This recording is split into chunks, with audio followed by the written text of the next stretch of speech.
A través dun comunicado que vende facer público, a Policía Local de Rianxo fai unha serie de recomendacións para evitar atascos e aglomeracións mañá, último día das festas da Guadalupe, cando máis xente se agarda.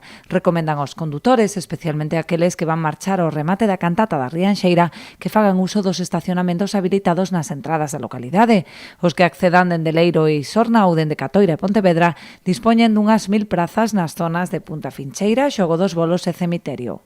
Os coches procedentes do resto do Barbanza poden estacionar nas áreas recreativas da Torre do Pazo, Rianxiño e Arcos Moldes, onde se habilitaron unhas 1500 prazas. Aconsellase tamén a mocidade facer uso do transporte colectivo, xa que se reforzarán as liñas de autobús e o servizo de taxis. En materia de seguridade, desplegarase un dispositivo especial coa intervención da Policía Local e da Garda Civil, bombeiros, Protección Civil, ambulancias, así como o punto de información e asistencia Espazo Violeta, que se atopará no Paseo da Ribeira.